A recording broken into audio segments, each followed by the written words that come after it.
Ladies and gentlemen, welcome to On the Mic with the M. Auntie. Before we get started with this, what we're going to talk about today, this is going to have a lot to deal with Diddy and some other things, but particularly domestic violence. Let me read you guys some statistics. So not to say that this is, a fly-by-night thing. No.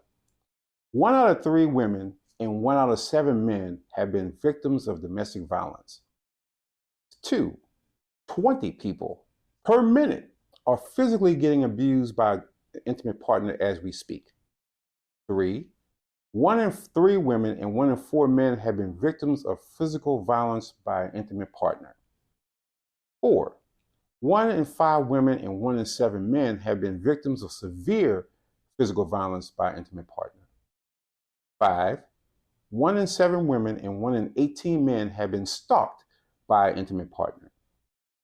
6, domestic violence accounts for 15% of all violent crimes in the US of A. 7, 72% of all murder-suicides involves an intimate partner.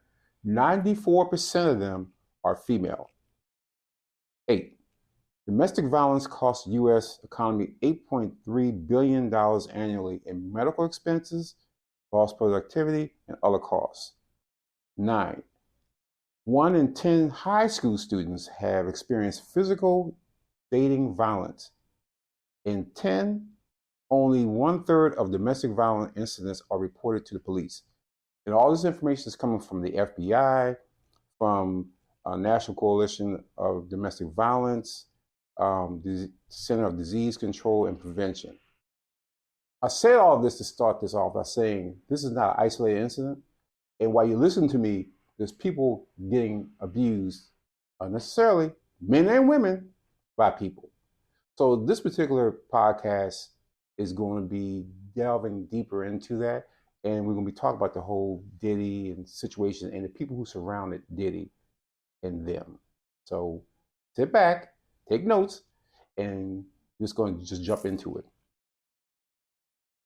T. All right, that was a mouthful. What was the last piece?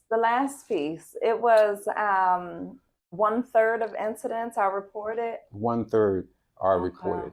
So basically, not most of them. No. Yeah. So that means we are having this kind of violence happening minute by minute, hour by hour, day by day. Right. And so when people are like, "Oh, Diddy did this," I don't really care about Diddy. Diddy just happened to be a wealthy man who got caught doing the situation. But yeah, he brings the situation's bringing light to it. Absolutely. Yeah, it gives us the reason to talk about it openly now. Absolutely. But that doesn't change the fact there are people who are suffering this through this kind of abuse unnecessarily. I mean, and I hear people try to blame the victim. Why did she leave? And she ain't had to get her ass whipped like that. She could have just left. Better said than done. As we talked before. Absolutely. If you're dependent upon this abuser, and we're just going to say he's an abuser. She's an abuser. Yeah. If you're saying I got to take a little ass whipping to stay in this house, and I have no other way of getting out of this house or surviving on my own. That's too cut and dry. It is. That's so cut and dry. I think so many people try to make it out to be black and white when it's such a gray area. And then when you talk about someone who's dependent on them, there's levels to dependency. Because if you look at abusive relationships that occur like in high school levels, right? There's a level of dependency that exists there, right? It's not like as if you all live together and you need that man to provide for you, but you do understand that girl or that guy who's ever being abused is choosing to stay there because there's something that continues to draw them there that they feel like, they need. So that level of dependency really changes and can be different for each situation. And I think that's fair for us to kind of respect the things that people feel like they need to hold on to, especially when someone else can't provide it. Absolutely. I mean, if you have kids and you know that this person's paying all the bills, and I've heard this, not just, we're talking about, I've heard people say, well, you know what, if it takes me getting my ass whipped to keep them happy, at least I have food on the table. I mean, that's just like the idea of being cheated on. Some people are like, nah, I'm going to just turned a blind eye because what needed to be done got done. You know, sometimes who's ever making the sacrifice going to continue to make the sacrifice, and that doesn't make it right. We're just exploring what's the thought process so that you can understand and respect the person who's going through it as you're trying to help that person out, right? Absolutely. Yeah. It's crazy to me because we've been looking at everything, being like, oh, Diddy and all this. It's been a known secret that these things have happened. But it looks real bad when you come out and say, I never did such a thing, never ever did such a thing like that. And then the tape comes out, and all of a sudden you're sitting in some dark room talking about, I'm sorry, I didn't do it. No. He was not sitting in no dark room. He was sitting in some resort place. A little cabana same, look like. Same area. little cabana. So if you have seen this, he's sitting in the same area that Russell Simmons was sitting. When Russell Simmons did his whole spiel about how we missed that. He should have. He did. If you look at a photo of the background that Russell Simmons was sitting on, the same background that Diddy was sitting on, they're very, very, very. Oh wow! It would be surprising if they weren't on some type of spiritual retreat in the middle of some insert location here. But my thing with Diddy is that I'm not mad that he beat on her, because obviously, like as we said before, like you kind of accept what you want to accept. You can lie about it. You can then come out and say, you know what? I'm sorry I did it. But don't get it twisted. We all understood the only reason you said I'm sorry is because the LAPD said we can't book you on it. Mm-hmm. Because the LAPD said we could book you on it, you would have never heard Diddy come out and say I'm sorry. Nope. He wouldn't have said shit about it. He leave it to the lawyers. Yeah, we're going to speak you on this, going to fuck your case up. That's true. That's very true. And that's so that's why I'm like, the apology rings hollow. Because the only reason that you're apologizing is because people found out about it. The only reason people found out about it is because they raided your house. Because you kept videotape. So a lot of people may or may not know that he received the videotape from the hotel once he committed the crime. He paid the for the videotape. Cassie refers to this exact incident in the exact same detail in her lawsuit. Verbatim. And the video just supports it. The question lies in if you then do that, right, and you buy the videotape where the only piece of evidence of you doing this is that videotape, why would you not destroy it? Well, I had a discussion, me and the producer had a discussion about that same question 2 days ago. Okay. And what I said, and he dropped his mouth, I said, Diddy's no different than a serial killer. Serial killers always kept a trophy of their victims, whether it's a lock of hair, some jewelry, maybe a hand, maybe something. So you'd be like, well, why the hell would I keep it? Because they wanted to reminisce over the abuse, the victim. The power and control. So he's no different than a serial killer. Only thing, he didn't kill her, he's just a serial abuser.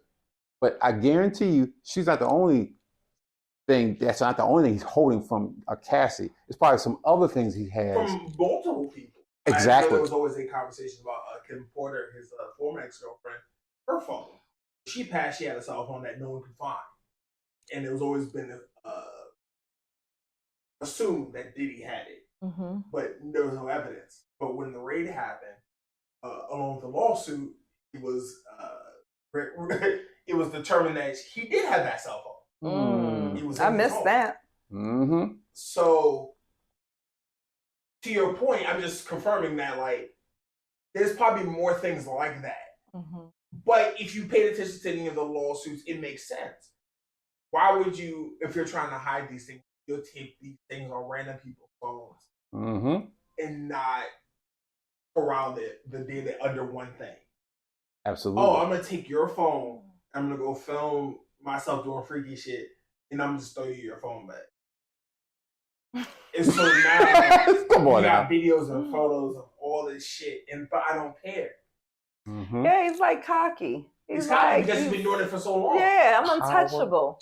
Power and control. If everybody just sit back and think, the only reason Diddy and Epstein and Weinstein and all these other guys who got that money, they do it because of power control. They if you control the industry, you are the go-to person. You open and close doors. So if they say, hey, come in here and you want this role, you get on your knees. You want this role, you better come on back here and do what you got to do. Now, some people say, you know what, I don't want it that bad. And they just get out the industry. Some people say, you know what, I want that success. So I got to get on my knees and do some things to be. Yeah, see, but it's not, I don't think it's that cut and dry. Because then that's where it gets, I think, that's it's a little too easy. It's not that clean. Like the choice is not like just so yours. It's not like, hey, come back here if you want this role, I'll give it to you. Just do this. No, it's more hey, like, well, you might be blackballed from the industry to trying to break in. I don't even think it's like that. I think it's more like, hey, friend, let's hang out, let's turn up, let's have a good time. You want to try this? You want to try that? And then when you're all woozy and off your shit, now you got a new friend, playing with your body parts that you didn't know that he was even, at an appetite for. And now you're positioned like, you can't go tell nobody. Who you just the man with the master plan. And him still waiting for him to put me on. So what type of situation you really gonna rattle out when you still waiting for that person to make you into a star or to make you make these millions that you thought that you was supposed to have? For all intents and purposes, should be able to obtain because you have the skill, the ability, the talent, the whatever. But I also feel like that's why it's hard for people to empathize with those who get abused in those things. Because what you said was very important. Yeah. You are gaining something from this. Yeah. It's Absolutely. not you're getting abused in like it just is what it is. It's like, no, you're saying my comfort or my ability to be in this space is directly determined by accepting these terms and conditions. Yeah. And so I feel like a lot of people, it's hard to say, I feel bad for such and such, because, like, Cassie, no one should get stomped out in the room, anywhere, period. Nowhere, nope. But, like, if you see in the video, you could see she was scared. Even with no audio, you could just, her body language, you could tell. She went in a fetal position the moment he showed up. Because what else do you do when, like, this is, I guess, your regular everyday? They're like a routine. Like, you know what to do. You know what's about to happen. She knew what time it was. I hate to say it like that, but she knew what time it was. So she balled up and said, let me protect what I can protect. But the problem is that with those, as we've had this conversation before the pod, with those bad moments of you getting beat up, there were good moments where you were having a great time flying around, getting insert things here, buying whatever, being able to do whatever. Access to the lifestyle that you wanted. And so it's hard to feel bad in some instances for people like that, because it wasn't like you just getting beat the fuck up to get beat the fuck up. Like you had a really good life while getting beat up. There's a lot of people who have terrible lives and get beat the fuck up. Every Those day. things I feel bad for. I know you're not playing with him. Oh my God. And somebody said, if I want to get fucked, if I want to get fucked by a nigga who's going to buy me a Price 300 or a nigga who's going to buy me a Phantom. Oh. Ultimately, life boils down to choices, and some of those choices are hard. And sometimes are going to come with scrutiny. Things that's going to weigh heavy on you. Absolutely. And none of this stuff is cut and dry. It's like go be homeless or, not be homeless and allow a man to talk to you crazily or drag you up and down the stairs or, it's mental abuse. It's physical abuse. You might have to sign up and be there and accept or not accept. Yeah. And have to from a lot of stuff. You might have to. Remember the movie Set It Off? Yes. Jada was in it. Remember it was the first of the month. Stop playing with me. Dude came knocking on the door. I'm not. You need that bill paid? You talking about old boy who paid for the college. And he had to come collect for that tuition. There you go. Yeah, that was an abuse of power. And she's like, why? Well, you know what this is? You know Yeah. what it's all about now? Yeah. You give me a little something? She tried to scrub that up off of her as best as she could. But it was picking and choosing. Yes. It was picking and choosing. And a lot of people don't know that they're gonna have to pick and choose until you in so deep. I don't think that you sign up with the intent that you're gonna have to pick and choose so heavily. I think some people don't pay attention. And I think people walk themselves into it. Well, that's the idea of grooming. That's the idea of being groomed, that you're supposed to be blindsided when you're walking into these situations. Yep. Yeah, because if I knew, I wouldn't do. You can tell that's not going to work. So, like, prime example. You see here talking about So, we got promotion on this pod. Like, oh, man. People just all of a sudden just get bamboozled and hoodwinked. No. Sometimes you think you are getting over until you fuck around and find out that this nigga expected you to think you was getting over. Yes. Yes. Really were not. Yes. That's part of the grooming. Yes. That's part of the grooming. Thought you was like, I'm actually like, he paid for tuition. I ain't got to do shit. I went to school with a girl. She would say like, I had this guy. He just pays my tuition out. I said, okay, what do you do for him? She's like, nothing. I said, now or ever? She said, ever. I said, what documentation says that? He was the grant giver.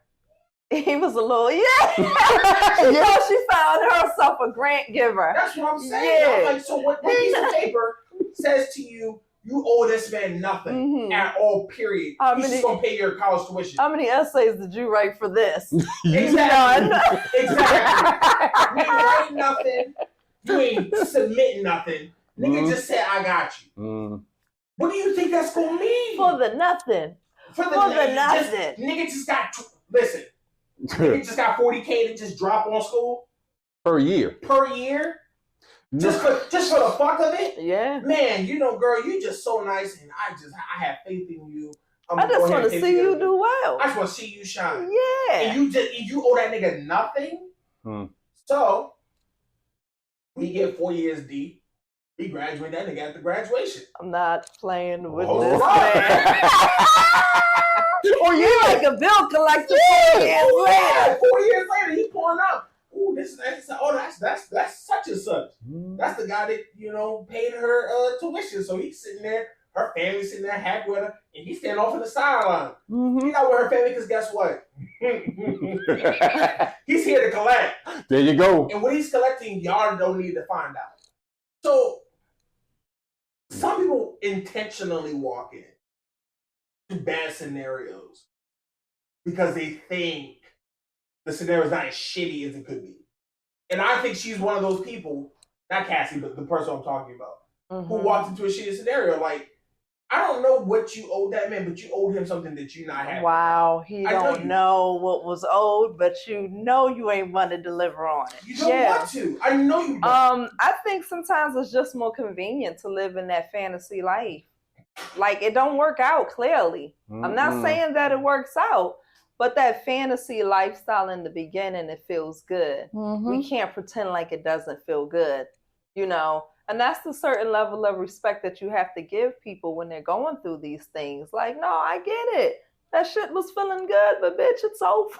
It's over. I got receipts. Yeah, like, it's done. And you got to make some hard choices. Like, you had a good go. You had a good time with old boy, whatever years y'all had up underneath y'all, you might have to take a little break till he get himself together and get the hell away from him before he really hurts him or you hurt him. You got to sit down and have real conversations when you really in real shit.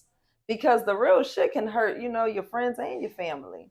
Absolutely. Because here's the thing. When somebody's putting that kind of money out, you're talking about 4 years at that school, $160,000, $160,000, and you think he's just going to pat you in the back and say, good job.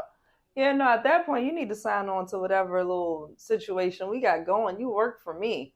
Yes, I got keys to your house. Yeah. I'm going to come over there when I feel like coming over. Oh, yes. You owe him something that you do not know.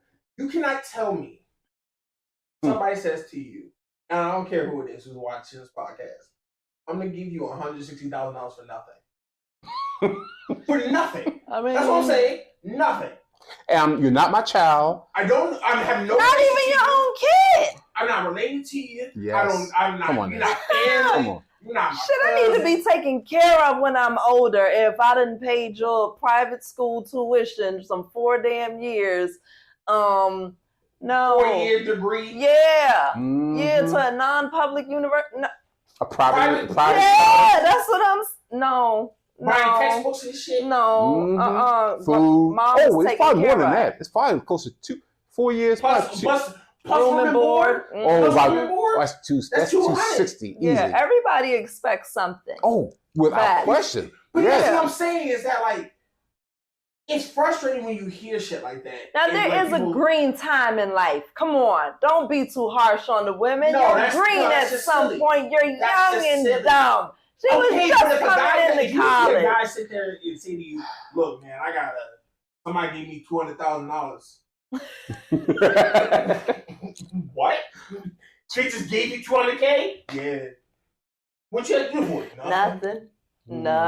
Everyone's gonna look at that nigga like, so when he come by to you tomorrow and he gonna kick in the back door, and he don't mean your back door, don't call nobody.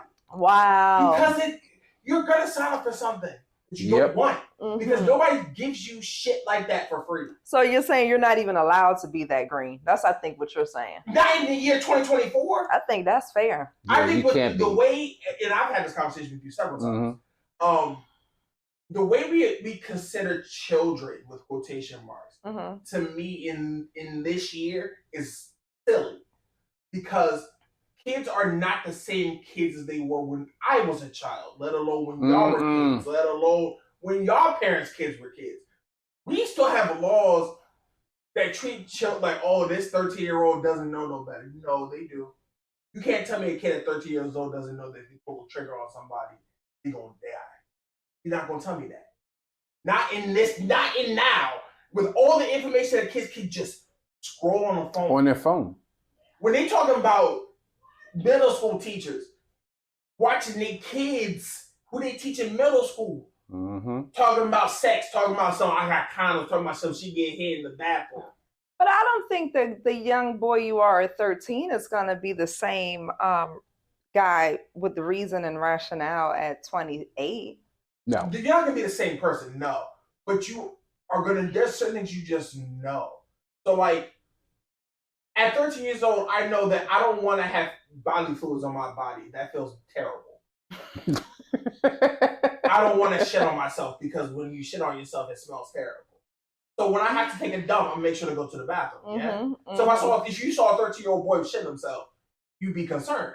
Absolutely. Because unless you are sick or you are sick, now you shitting on yourself. Why you shitting on yourself? So if you didn't want to sit here and say that, like, oh, he didn't have a clue that he aimed his gun at somebody and he pulled the trigger and all of a sudden the guy died. Like, no, he should know that a gun kills people when you aim it and fire it at a human being. You should have never aimed a gun at somebody.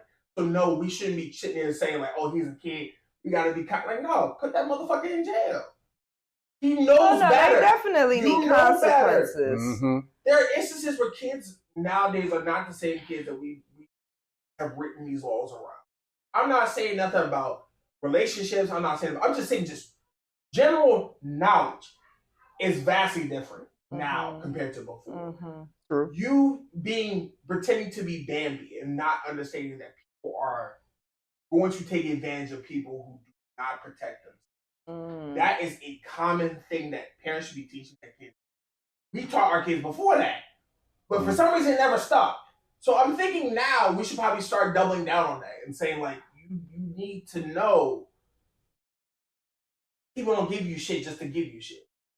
Regardless. No, especially kids. Especially boys and girls. Yes, I'm just saying, I'm like, because she was 8, so when we started school, 17, 18. Like, you're old enough to understand that no random nigga's just gonna give you money for nothing, for no reason. And he's not related to you. No. And he a family friend, kind of, sort of, maybe. But y'all not related like that. You only met him recently in the last couple of years. And all of a sudden, he just felt inspired to pay for your school. He don't know what you going to school for. He don't give a fuck. He just gonna pay the bill. All right, like, take come that. on. And think about It's not hard to put two and two together, regardless of how smart or dumb you are. That something about it don't make sense. You're gonna pay in the beginning or you're gonna pay in the end, but somehow you're gonna pay. You may not. And a lot of people say, you know what? I'll deal with it when it's time to deal with it. Right now, I'm gonna ride this horse until the horse dies. But the horse don't die. He just puts a hole in the horse's head. So the horse dead now. Get off the horse. Then you're gonna pay. You thought you're gonna ride until the horse died physically? Like he's gonna. I got some Tell it withered away. No, Yeah. I'm gonna put over. Now you're like, oh, I gotta deal with it. Yeah, you have to because he don't spend. Think about this, T. Who the fuck nowadays got $200,000 sitting around? So I'm gonna spend on somebody I don't even know. Yeah, no, that's unheard of. And that might be a little extreme too. That's unheard of. Like I'm not saying tuition don't get paid, but damn. Like, I don't know where she found him at. That's wild too. Yeah. And that's why I don't ask questions, because No, I would have had all the questions. See, but as a guy, what you just realize for that one specifically. See, in that scenario, I figured if you're so dumb that you sat here and explained this whole thing to me, and you didn't see the red flags that I saw, then what are we talking about? I'm wasting my time. It would have been pointless. It's pointless to have this conversation with you. I'm wasting my time. So I'm going to save myself and my sanity, and I'm going to just walk away. Wow, that's I'm fair. going to let you have that. Because whenever he come cash this in, all I want to know is that, one, someone sent it to you. And two, I hope that you heard, I hope you remembered me and heard my voice in your head when I asked you, and you was going to give him nothing for this when you find out what the something is. I just want you to, damn, somebody did tell me that this was going to come with something. Yep. And it happens. And she's a unique case. But these cases happen across the board, everywhere. It's the idea that you're not paying attention. You're just not paying attention. But T, who taught them? So you should have reached 13 and said, well, mama never even said nothing like this could happen to me. Like, I'm just a pretty girl. He said he's just going to give me some money because I'm pretty. No, you should say, no, God's going to come to you and is going to say some crazy shit to you. Yeah, it's not always money, though. No, it's time. It's time, it's love, it's attention. And not just attention. Yeah, it's so many different things. So I don't want us to just kind of delve in. No, I'm not wrong. How many times? You done made me speechless. It'll take the words right away from you. First off, that should be concerning to even think about how that sentence works.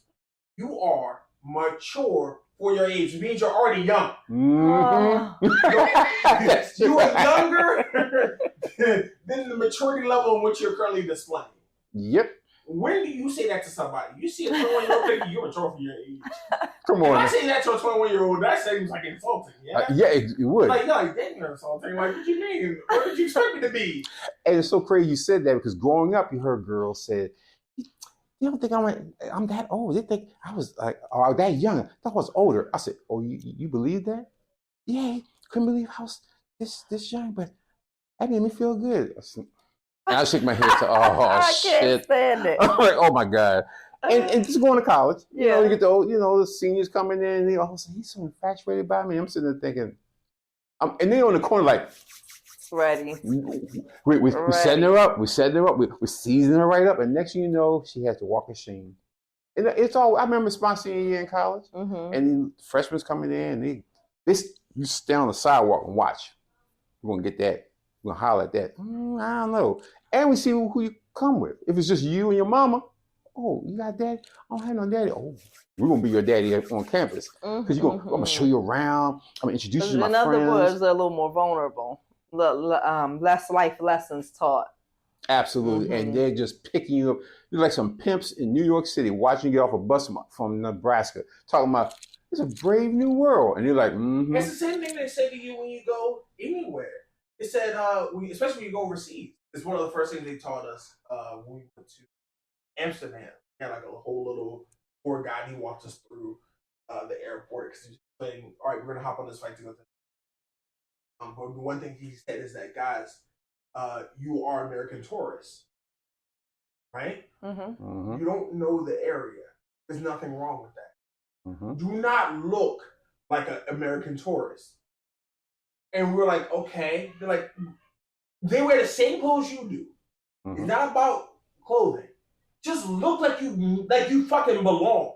Don't go staring around, stand in the middle of the fucking street, want to look up in the sky and stare at the buildings and say, damn, that's a pretty building. Go to church and say, wow, I've never been here before. This is, I can't believe that's the world being can a even be like tourist. this. Yeah, they said don't. Don't do that. Don't do that. They said don't do that because you're setting yourself up. Because what that means is that somebody's going to be paying attention to you, and the moment you're lacking, they're going to get you. You imagine going to New York doing that? Just get bus. Wow, this is New York. Wow, this is New York. Let me go. I think in certain areas where you're okay to be a tourist, you don't want to go out of those areas. You don't want to go out of those areas. Times Square. Yeah. Times Square and be a tourist. Get your little camera on your neck type of thing. Don't go to the Bronx. You go to the Bronx. Wow, this is where.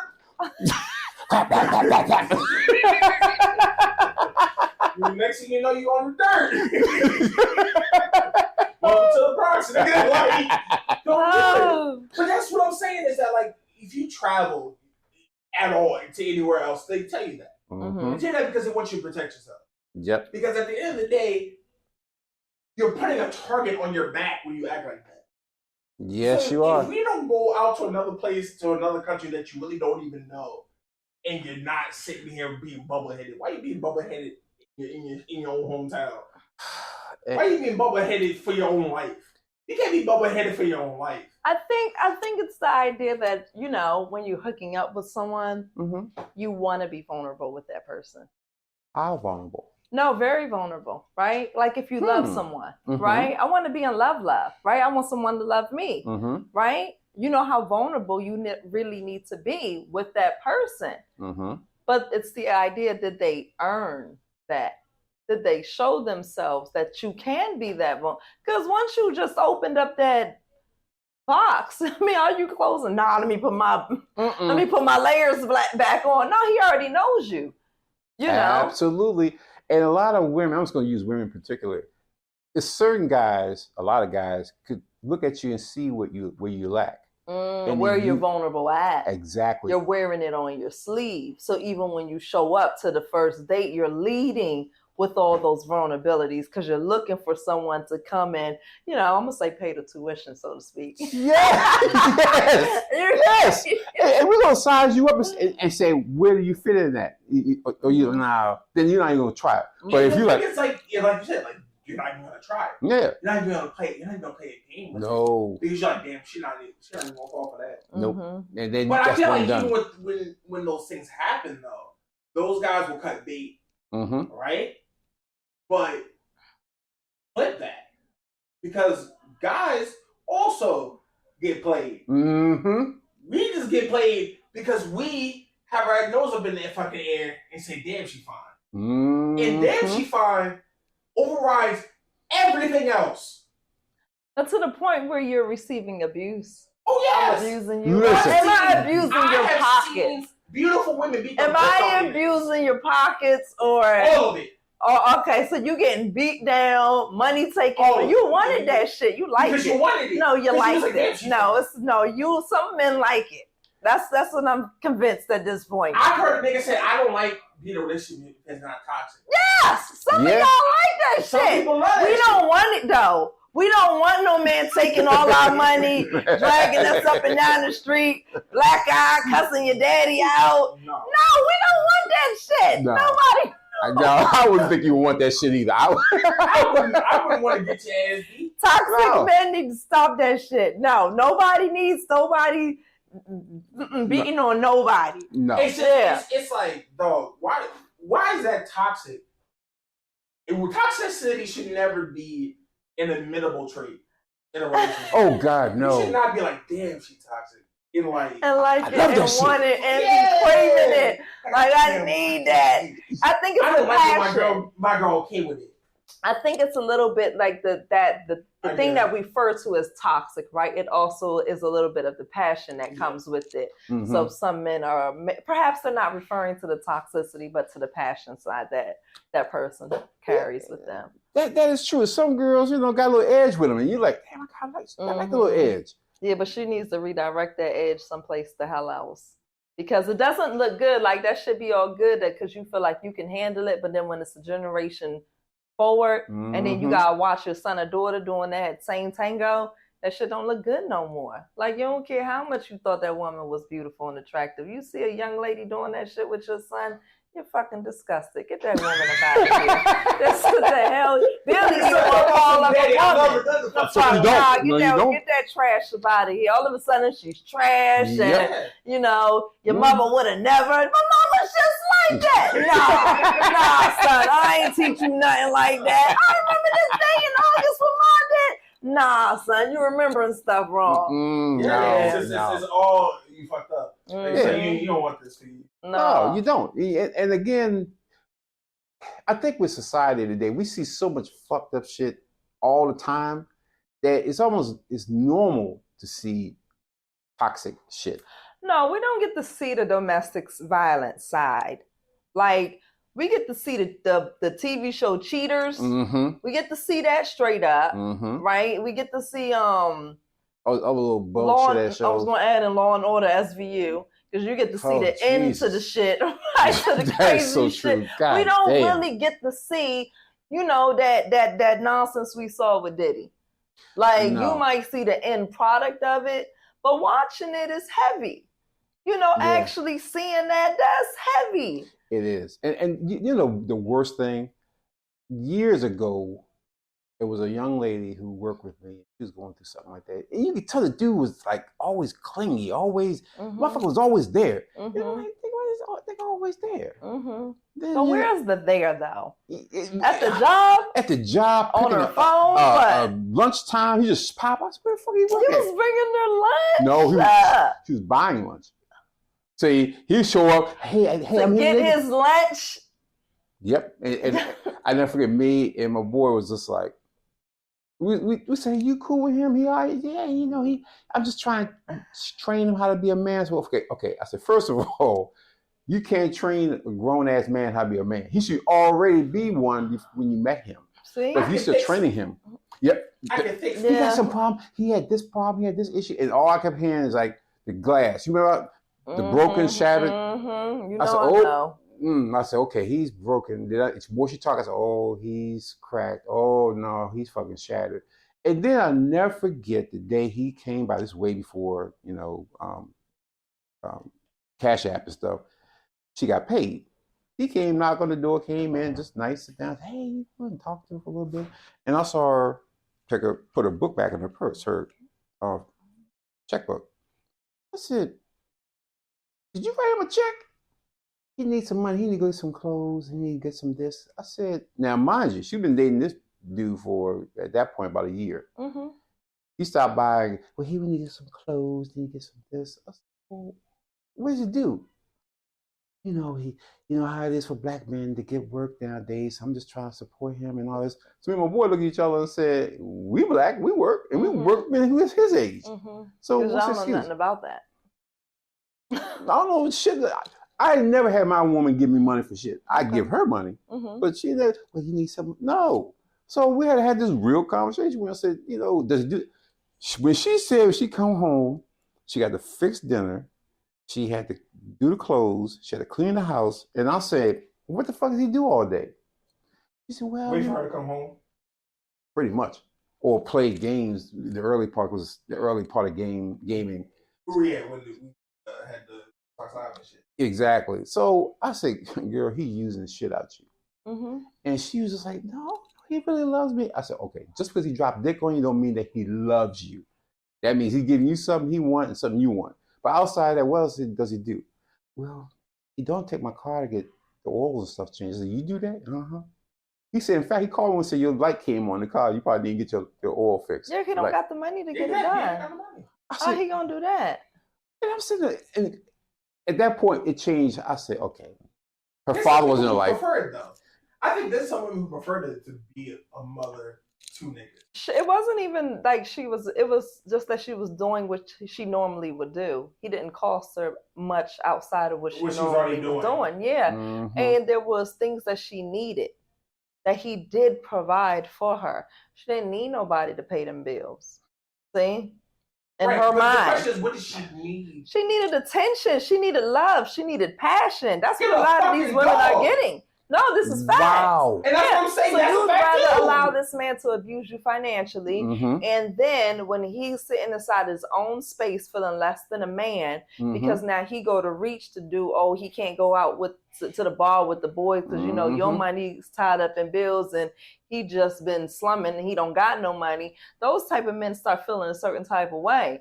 And that's when you get, men who spaz out under certain conditions. To fix that whole sentence in other words. Oh, well, male. Yeah. Those males, will get very uncomfortable in their own skin and self. See, a lot of men, they might start off doing everything right? And certain conditions going to lead them to act like a totally different man, especially those conditions existing for a long time. You get a man who was employed, gainfully employed. 5 years down the road, that man still ain't got no job. You know what that feel like to be a man who used to be the man, and now you just ain't had. I mean, you treating your lady crazy, so she talking to you the worst way. You coming up short. You mad all the time. You don't feel like taking out the trash. You are depressed. You going through a lot, but because you're going through a lot, you now treating your lady crazily. Right? Yeah. So now what your lady doing? She treating you crazily right back. Because she gonna look at you as dependent. Because you're not that guy. Well, you are, and you're not respectful. Because you're in your feelings. But that's the thing is that, like, just for anybody who might be in that scenario, there are things you can do to still fulfill some role. Like, the problem is that, like, people feel like if I can't provide the role that I'm comfortable with, then I can't provide anything. And that's just not true. Or if I'm not providing financially, I'm no longer head of household. And you're not head of household because you're not conducting yourself as head of household. Because you might not have a job. Let's say your girl got a job while you trying to find something. You can still, if you got kids, make sure everybody get up. Make sure everybody has a good ethics when they walk out the door. Making sure that if like some shit pop off at school, you first nigga there. Yeah. Because I might not be able to do this. The biggest thing there is figuring out how to scale back while we, weather through the storm. Yes. Because I can't go make the money and figure out how to scale back here. Do something. Leave the household. Pick up all the shit that you can pick up that I got free time now. Yeah. So like go tackle the lawn. Go get the gutters clean. Go make sure the cars are straight. Go make sure the kids are like going and like doing their homework. You can be a benefit to your household without providing finances. Because absolutely, if you cannot benefit your household without providing finances, then why do we have stay-at-home moms? Everyone, there are people who have stay-at-home parents who can sit there and say, "My mother, without my stay-at-home mom, my life is not the same." Yeah, because she did all the other shit that wasn't done with that can't be done with money. Yes. The tasks that need to be done every day, like making sure you get your homework done, making sure you eat, you get showered, that you get to school on time. Yep. Whatever the fuck the case may be, you can pick up slack in your house if you choose to. If you choose to say, I don't have a job and I can't provide, so I'm just gonna do nothing. And I am nothing.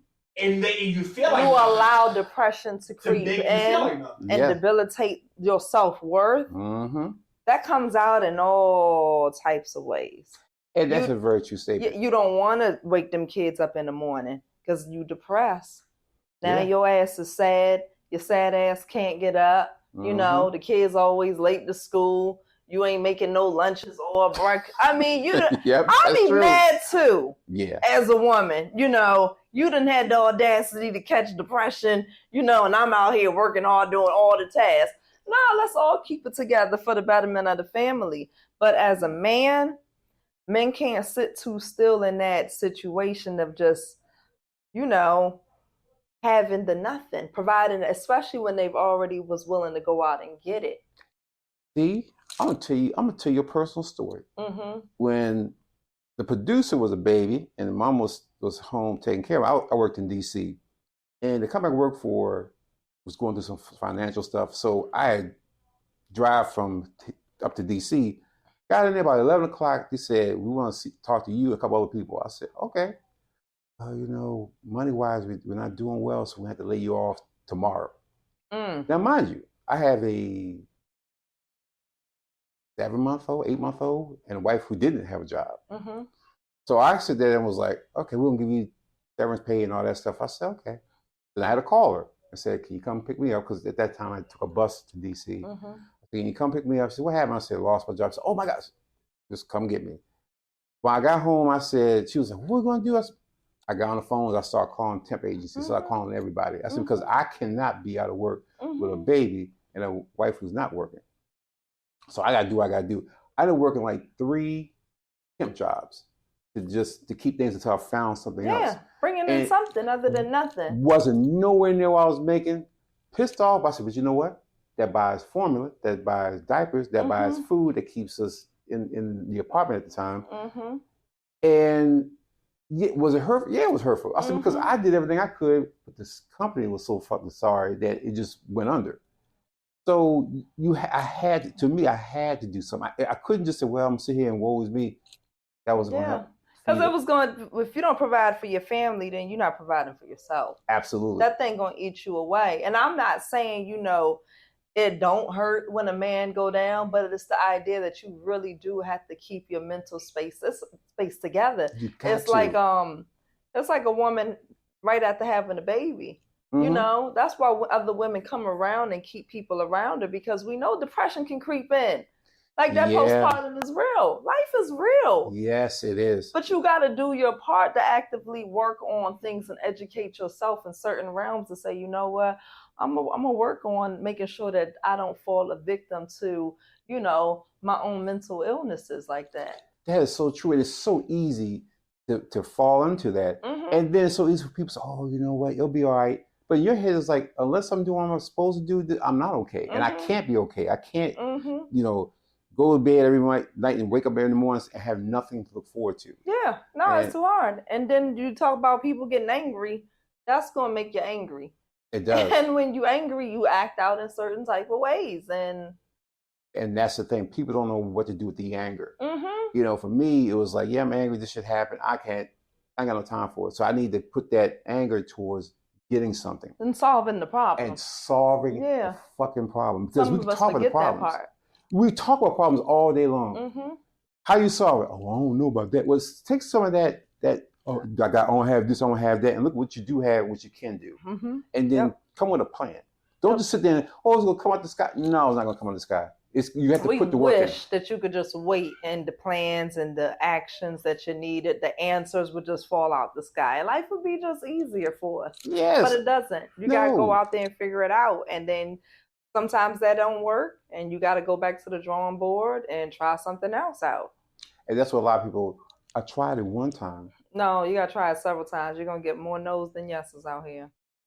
And that no should make you stronger to say, when I do get the yes, I want to make sure I ride it and make sure I don't put myself back in this situation again. Absolutely. It teaches that. But the issue, I think, just on the job front to your point, at least with today's economy, you can do everything right and still get fired. Absolutely. You can be the best person in your company who can do something and still get fired. Yep. Well, the idea that today a lot of us are working with no cushion.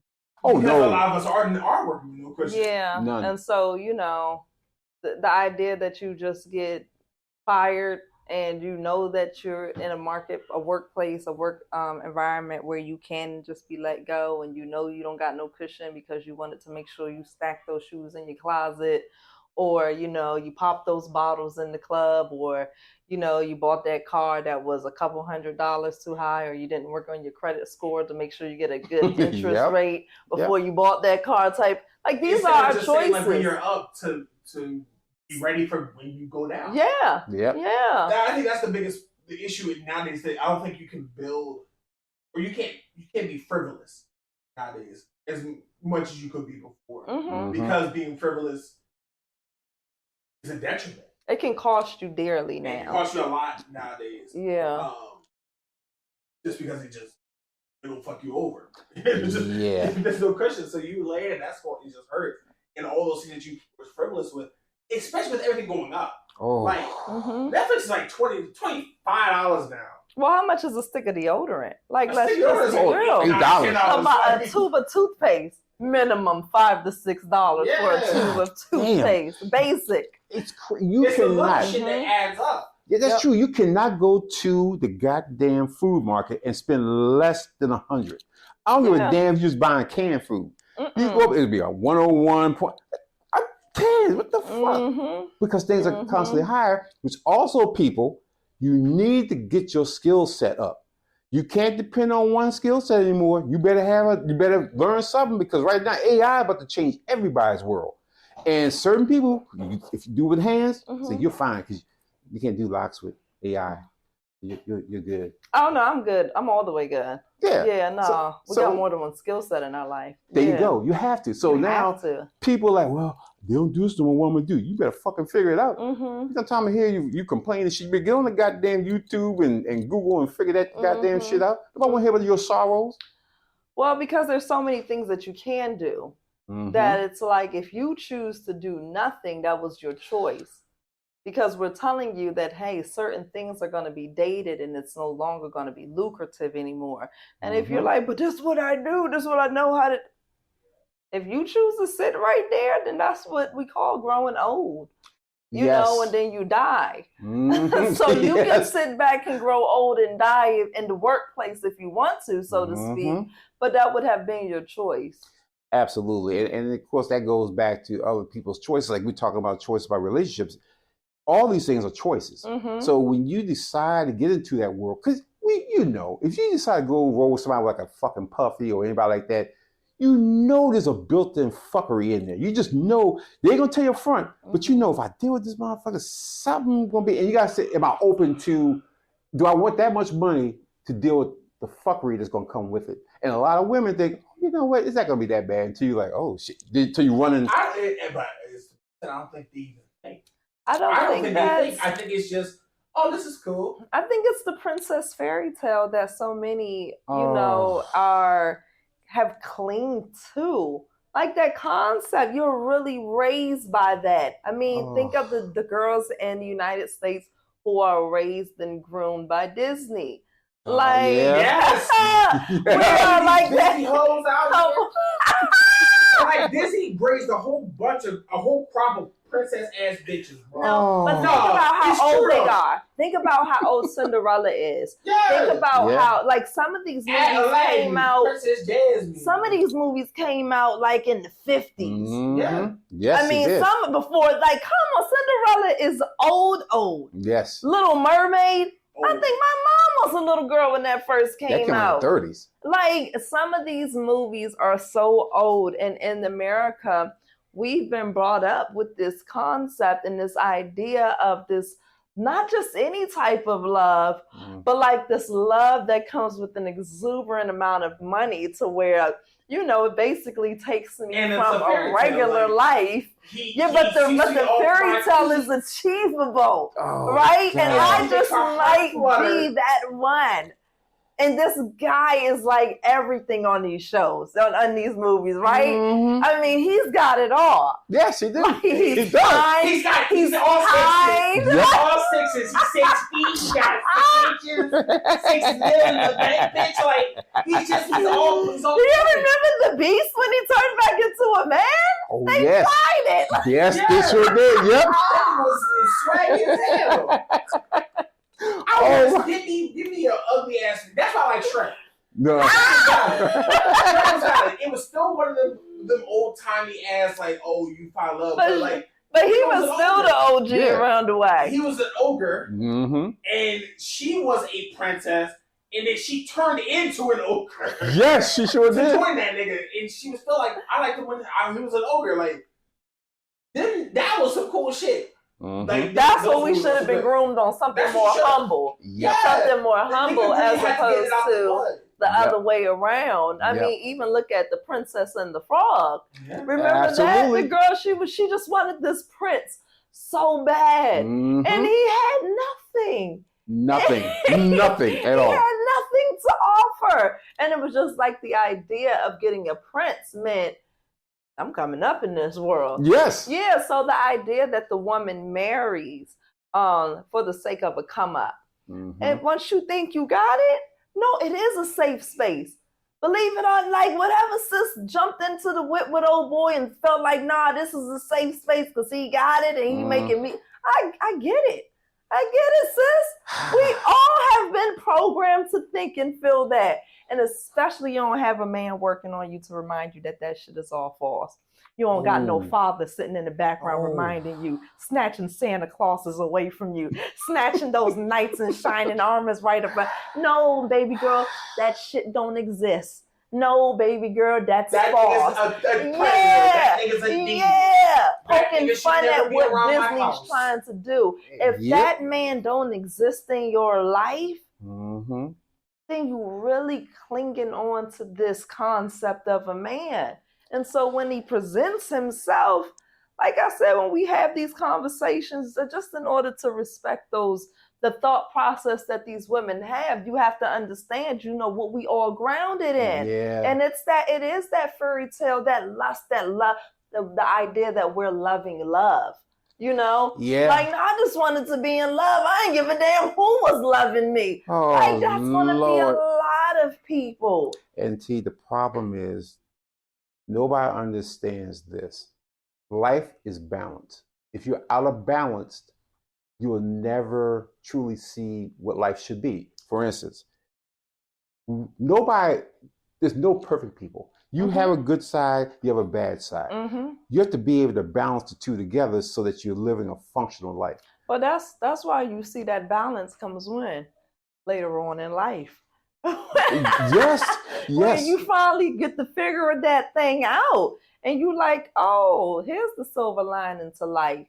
It actually feels good now and I'm in control of me now and I don't have these desires for things that are false, for things that are materialistic on. Because you're right, sometimes we're putting ourselves in these situations where we're turning off the idea that you see the red flags. No, turn that off because I want shiny new stuff. Absolutely. Because I want to be on an airplane. So some of us not even on private jets and you still going to sign up. Shit, fly me in regular. Coach. Bitches, no, we going to Mexico. It could be basic, trips and whatnot. Absolutely. You're not even getting old girl treatments. No, you're not going to Dubai or any place like that. Nope. You signing up for just a regular situation. And sometimes even that, because you forget that that knight in shining armor doesn't exist, because you forget that this man is flawed, right? So you just start accepting certain things because you're just a little bit out. You're not balanced. You're out of whack. There you go. You're not there yet. You're still young. You're young. And that goes back to the other thing I always say. Who are training these men and women? Because if you're finding out by the time you get in your 20s, things somebody should have taught you, you may not have understood it at 8 or 9, but somebody should at least hand you something so you say, oh, I've heard about that before. I'm familiar with that. But to be unfamiliar at 24, 25 is like somebody... People hear shit all the time. This wasn't like you were hitting it. I feel like people tell you things all the time. It's just, who do you listen to for certain things? Because some people give you information all the time. Sometimes the shit is just trash. They can't help you. You don't know what the fuck you're supposed to listen to. Sometimes the information's not relatable yet. Yeah. Sometimes it's not until a boy that knocked you upside your damn head when you like, oh. That's what they meant when they say it, yeah. Sometimes it's not until you 6 months pregnant, that joker done walked the hell up out of the door and then you sitting there talking about, oh. That is true. Because you put blinders on. You're like, it can't be that. Oh, that's not me. That's somebody else. That's what our youth does to us. So when you say who's training and who's guiding, I mean, shit, a lot of us is training and guiding. but what you're able to receive when Mm-hmm. you are given that training and given that guidance. Think about the grandmother who keeps sitting down those grandchildren and forcing them to read the Bible and dragging Mm-hmm. them to Sunday school and dragging them to church. You're not receiving all those lessons right there in that moment. No. Most of that stuff done went over your head. You Trust done me, I've Rolodexed it to the I've back. seen people who go to church every single Sunday, Tuesday, Thursday, Monday. It ain't until they 47 years old. And they pull that out of their back and they're like, oh no. It's done. I'm done. Mm-hmm. You have mothers change their whole life around. Yes. That mean they got the cussing like a sailor and Mm-hmm. then, ain't said a cuss word ever since. But that takes time. They became enlightened.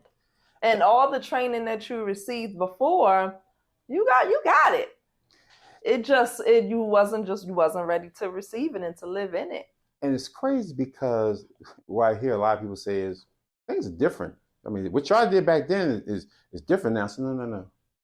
The core of people never change. Mm-hmm. Times change, eras change, but the core of what a good person should be is always the same. You just have to know what a good person is. Mm-hmm. And you can't use society to tell you what a good person is. Society don't give a fuck. Mm-hmm. Society, if you fall in society and you fuck up, then they go, oh, we're going to brush you off. You're going to start over again. They're going to say, oh, you fucked up. Okay. If you're on drugs, oh, well. You go to prison. There you go. So you need to look at society. What they tell you, it's not going to benefit you. It benefits society. It doesn't benefit you. Mm-hmm. You need to understand, what do I want? Which is a hard thing, because we go back from the first episode where we talk about you have to know who you are to know what you're going to accept and what you're not going to accept. Yeah. And even though time's getting hard as shit now, I could go here, but I should know that I'm going to pay for it. Am I willing to pay for it? Mm-hmm. Okay, I may have to get my ass whipped or whatever, but is that really worth it? Basically, what you want, is it worth getting your ass whipped, get a new car, or get some new clothes, or be able to go to Dubai? Well, he choked me out a little bit, but I still got this Gucci. Mm-hmm. No, you have to have a sense of self. Mm-hmm. That we're really going back to, people need to learn who they are.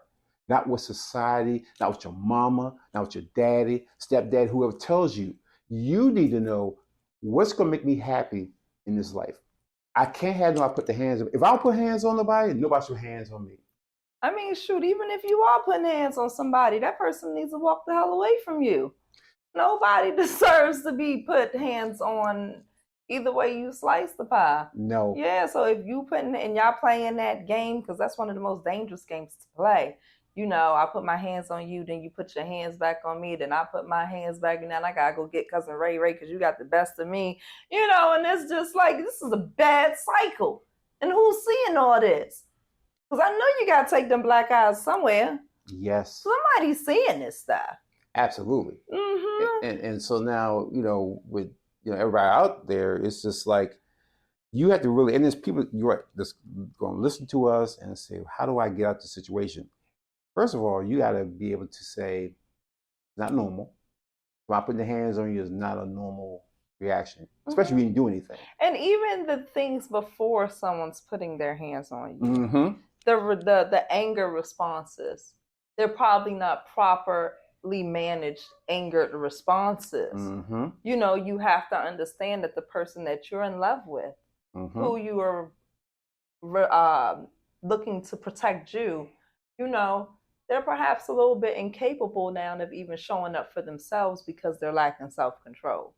And Absolutely. that might be some of the hardest things to kind of deal with, because Cassie and, I don't know how much love was in between them, mm-hmm. right? Mm-hmm. But in situations where domestic violence does occur, mm-hmm. There's a lot of love and there's a lot of time that can be entangled in those situations. Mm-hmm. So you have to understand that the person that you're in love with perhaps they're not capable of showing up for themselves, and you just sitting here eating this behavior.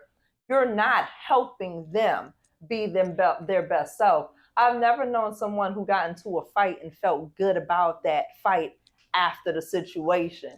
No. So even though you're hurt, mm-hmm. and that person did hurt you, mm-hmm. they're probably hurting themselves.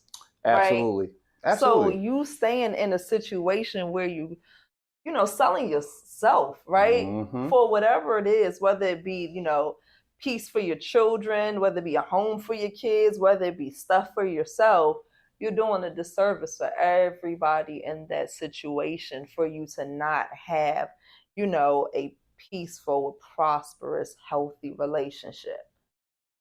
You did it again. Put it in a bowl. You put it in a bowl perfectly. A little knot on it. That is perfect. And hurt people. Mm-hmm. You hear it all the time, but it's a very true statement. Mm-hmm. So if you're going through any situations, at the end of this podcast, we have different places you can go call for domestic violence and that type of stuff. So just protect yourselves out there, and you're loved. Just love yourself a little bit, because you don't want to be in a situation like Cassie or the millions of other people out here that's going through this. So or Diddy, because he's in a situation himself, and he don't want to be where he at. No. Yeah. No. Old boy not trying to be there, trying to clean it up, and there's no cleaning this shit up. No, not enough Clorox, Ajax, any of that to clean this mess up.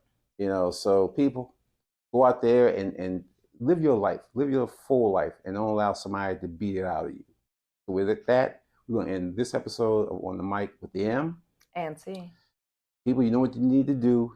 Hit the subscribe button, hit the little bell button so you can see when the next one is coming out. Until next time, peace and blessings.